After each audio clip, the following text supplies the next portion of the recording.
Bismillahirrahmanirrahim. Assalamualaikum warahmatullahi wabarakatuh. Apa kabar Anda semuanya? Semoga kita senantiasa berbahagia, senantiasa selalu, dan senantiasa mendapatkan perlindungan dari Allah Ta'ala. Anda semuanya, hidup adalah pilihan. Setiap hari kita dihadapkan dengan berbagai macam pilihan. Dan ingat, jangan sampai kita melakukan kesalahan dalam pilihan. Pilihlah yang tepat untuk kehidupan kita. Anda semuanya, izinkan pada kesempatan hari ini Bapak menyampaikan masalah akuntansi sebagai sistem informasi. Di sini kita akan bahas apa sih pentingnya akuntansi bagi pelaku usaha, bagaimana prinsip-prinsip dalam pencatatan akuntansi. Anda semuanya, akuntansi selama ini dianggap sebagai bahasa bisnis karena akuntansi adalah suatu alat untuk menyampaikan informasi keuangan kepada pihak-pihak yang mempunyai kepentingan. Prinsipnya untuk sebuah bahasa adalah semakin baik kita mengerti bahasa tersebut, maka akan semakin baik pula kita mengolah informasi tersebut. Namun sebelum kita membahas lebih lanjut, mari kita lihat apa sih tujuan kita mempelajari akuntansi. Yang pertama adalah Ananda mampu menjelaskan sejarah akuntansi, baik di dunia maupun di Indonesia itu sendiri. Kemudian mampu mendeskripsikan pengertian manfaat akuntansi, pemakai akuntansi dengan tepat. Kemudian Ananda juga mampu menganalisis karakteristik kualitas informasi akuntansi dengan tepat. Ananda juga mampu menganalisis prinsip dasar akuntansi dan bidang-bidang akuntansi dengan tepat, serta mampu mendeskripsikan profesi akuntan, tugas profesi akuntan, dan etika profesi akuntansi. Anda yang berbahagia, dalam kesempatan ini mungkin Bapak tidak akan menyampaikan dengan detail. Kalau secara detail silahkan nanti membaca referensi yang cukup banyak dari internet boleh, dari LKS, dari buku-buku silakan saja. Di sini Bapak menyampaikan secara umum saja ya. Ya, baik. Sebelum kita melangkah jauh, kita tentunya akan melihat atau mempelajari perkembangan akuntansi di Indonesia. Nah, kita lihat di sini ada nama Luca Pacioli. Beliau adalah Bapak Akuntansi. Kenapa? Karena beliaulah yang pertama kali, yaitu tahun 1494, beliau melaporkan sistem tata buku berpasangan, di mana beliau mengarang buku yang berjudul Summa de Arithmetica Geometrica Proportioni et Proportionalita. Di sini beliau adalah seorang ahli matematika, namun beliau membuat buku ya, yang di dalamnya itu ada menggambarkan mengenai buku berpasangan atau double entry. Awalnya Eropa memang menggunakan sistem ini yang sering disebut dengan sistem kontinental. Namun karena adanya revolusi industri di mana mendorong adanya pencatatan keuangan secara akurat, lebih detail, lebih kompleks. Sementara sistem kontinental ini adalah sederhana, di mana ada debit, ada kredit, ada keseimbangan, sudah selesai. Namun di dalam perkembangannya, industri semakin berkembang, maka tidak cukup dengan adanya debit kredit, maka perlu pencatatan yang cukup kompleks. Maka muncullah sistem Anglo-Saxon. Ini berkembang mulai di Amerika Serikat. Pelaku bisnis sudah banyak menggunakan sistem ini. Sehingga kelanjutannya adalah sistem inilah yang berkembang di dunia sampai dengan saat ini. Nah, bagaimana di Indonesia? Nah, kita lihat ya, sistem akuntansi Indonesia itu diawali dengan pada masa Belanda, di mana pada masa itu adanya hasil tanam paksa di Indonesia itu dibukukan secara sederhana. Namun karena revolusi ya, industri itu berlaku juga di Indonesia pada saat itu, maka sistem kontinental pun ditinggalkan dan mengacu kepada sistem Anglo-Saxon. Nah, perubahan sistem akuntansi ini tidak lepas dari peran Bank Dunia, di mana Bank Dunia itu punya peran kepada Indonesia, apa itu? Menyalurkan pinjaman, dan Bank Dunia itu menghendaki laporan keuangan itu menggunakan sistem Anglo-Saxon. Pada akhirnya apa yang terjadi? Karena Indonesia kekurangan daripada para ahli-ahli accounting, maka menyekolahkan putra-putri Indonesia terbaik itu ke Amerika Serikat. Akhirnya apa? Ya akhirnya Indonesia pun juga menganut sistem Anglo-Saxon. Nah, seperti itu. Nah, pemerintah Indonesia itu dengan adanya orang-orang atau pemuda-pemudi yang luar biasa yang dikirim sana, yang belajar akuntansi, sehingga Indonesia pun berkembang sistem Anglo-Saxon, yang pada akhirnya terbentuklah Ikatan Akuntan di Indonesia yang menerapkan standar akuntansi keuangan atau SAK di Indonesia. Kenapa perlu ada standar? Karena di sana diperlukan adanya dasar hukum yang jelas mengenai pembukaan itu sendiri. Baik, kita lanjutkan lagi, yaitu kita masuk kepada materi pengertian akuntansi. Apa sih sebenarnya akuntansi itu? Akuntansi itu merupakan sistem informasi yang mengidentifikasi, mencatat, dan mengkomunikasikan kejadian ekonomi dari suatu organisasi kepada pihak yang berkepentingan. Apa itu maksudnya? Di sana mulai ada pencatatan. Sebelum catat itu ada identifikasi, ada bukti-bukti yang dicatat, kemudian dikomunikasikan. Apa maksudnya komunikasikan? Catatan-catatan tadi itu akan digunakan sebagai pelaporan, gitu. Nah, mengkomunikasikan dalam hal ini itu adalah bahwa tulisan-tulisan, data-data yang ada di akuntansi itu jelas, seperti itu.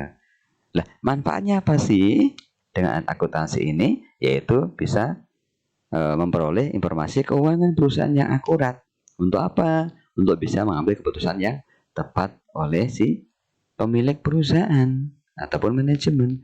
Manfaat yang khusus itu adalah untuk memberikan laporan keuangan yang dapat dipercaya dan sebagainya. Ya. Baik, Anda semuanya, kita akan lihat siapa sih pemakai sistem informasi akuntansi? Yaitu yang pertama adalah pemakai internal. Siapa itu?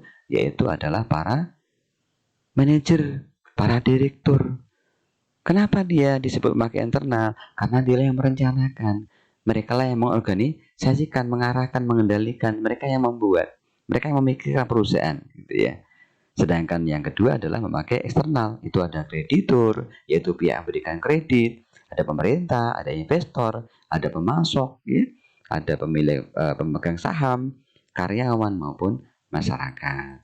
Nah, selanjutnya yaitu kita juga bahas masalah karakteristik kualitas informasi akuntansi. Di sini membahas apa? Yaitu sifat laporan keuangan. Kenapa dibahas di sini? Ya karena laporan keuangan itu harus memiliki sifat-sifat tertentu. Yang pertama apa? Yaitu relevan. Apa itu relevan? Yaitu bahwa akuntan memfokuskan pada tujuan umum pemakai laporan keuangan dalam proses penyusunan laporan keuangan. Harus sesuai, ya, harus sesuai gitu ya. Kemudian yang berikutnya adalah dapat dimengerti oleh siapa? Oleh siapapun yang menggunakan, yang membaca laporan, baik pihak internal maupun eksternal. Selanjutnya yaitu tepat waktu. Laporan disesuaikan dengan waktu. Nggak bisa laporan itu suka-sukanya, begitu. Kalau setahun terakhir pada bulan Maret, ya udah terakhir Maret harus dilaporkan dan seterusnya. Jenjang periodenya juga jelas di sana. Ya. Kemudian ada daya banding dari tahun ke tahun, tahun sekarang, tahun yang lalu, tahun yang akan datang itu bisa dibandingkan. Kemudian dapat diuji. Kenapa? Harus realistis, harus nyata, harus benar. Gitu. Kemudian netral. Artinya apa? Itu untuk semua pihak tentunya, baik pihak yang membutuhkan, internal maupun eksternal. Kemudian materialitas, di mana di mana kondisi nyata yang ada di laporan tersebut itu bisa digunakan untuk mengambil keputusan. Maka harus realistis, harus realita, harus nyata laporan itu, gitu. Kemudian memiliki nilai prediksi. Artinya apa? Laporan sekarang bisa digunakan untuk memprediksi yang akan datang, gitu ya. Nah, selanjutnya kita bahas yaitu prinsip dasar akuntansi. Yang pertama ada prinsip biaya historis. Apa itu artinya? Di sana ada harga perolehan, ada harga jual. Maka di sana mulai harga perolehan sampai harga jual itu tercatat semuanya. Nah, gitu ya. Dari awal sampai akhir. Kemudian ada prinsip entitas ekonomi, di mana akuntansi menganggap perusahaan merupakan kesatuan ekonomi yang berdiri sendiri dan terpisah dengan entitas ekonomi lainnya, gitu ya. Nah, kemudian memiliki prinsip pengakuan pendapatan. Artinya apa? Artinya prinsip dalam akuntansi itu adalah apabila ada pendapatan, maka diakui pendapatan. Dia harus objektif, harus logis tentunya ya. Kemudian adanya prinsip mempertemukan. Pertemukan apa? Antara pendapatan dengan biaya. Itu bisa dihitung. Pada akhirnya apa? Bisa diketahui laba atau rugi perusahaan itu. Nah, kemudian ada berikutnya ada yang namanya pengungkapan penuh gitu ya. Pengungkapan penuh. Itu apa artinya? Bahwa semua informasi akuntansi yang relevan disajikan dengan tidak memihak serta harus dapat dipahami dan tepat waktu. Yang terakhir yaitu konsisten. Apa artinya? Dalam metode dan prosedurnya, penyusunan akuntansi secara berkesinambungan dari tahun ke tahun. Ya, itu adalah prinsip-prinsip dasar akuntansi. Nah, selanjutnya kita akan mempelajari yaitu bidang-bidang akuntansi. Banyak sekali dan nanti silakan dibaca di referensi yang lain ya. Di sini hanya judul-judulnya saja, bidang-bidang saja. Banyak. Ada bidang akuntansi keuangan, ada akuntansi pemeriksaan, akuntansi biaya, sampai kepada akuntansi sektor publik dan sistem akuntansi. Nanti kalau Anda kuliah akan mendapatkan nih banyak akuntansi, apalagi yang jurusan akuntansi gitu ya. Oke. Baik, Anda semuanya, kita akan mencoba yaitu mempelajari yaitu yang namanya profesi akuntan. Nah, yang pertama ada akuntan internal, yaitu seorang akuntan yang bekerja di dalam perusahaan yang sering kita dengar dengan sebutan accounting, ada manajer accounting dan sebagainya. Intinya dia bekerja di perusahaan itu, maka dia semua ya kegiatan dia berkaitan dengan akuntansi yang ada di perusahaan itu. Dia yang mengelola gitu ya. Dan kemudian ada namanya akuntansi publik atau eksternal. Siapa? Itu independen, tidak memihak. Maka akuntansi itu bisa memeriksa siapapun saja yang tentunya berdasarkan perintah, dan dia adalah independen. Artinya apa? Tidak terikat gitu ya, tidak terikat oleh siapapun saja gitu ya. Kemudian ada akuntansi pendidik, yaitu orang-orang yang bertugas mempersiapkan, membimbing, melatih peserta didik. Siapa itu? Di sana ada guru, ada dosen dan sebagainya. Yang berikutnya yaitu akuntan pemerintah. Siapakah dia? Yaitu orang-orang yang bekerja di pemerintahan. Nah, itulah anak-anakku semuanya, yaitu mengenai akuntansi, bidang-bidangnya dan sebagainya. Namun tentunya sebagai seorang akuntan, dia harus memahami apa sih etika profesi akuntan. Nah, kalau nanti Anda sebagai menjadi seorang akuntan, etika ini harus bisa dipegang teguh begitu. Kenapa? Ya karena pada dasarnya etika ini harus dimiliki oleh siapapun dia adalah akuntan. Mau akuntan apapun saja gitu ya.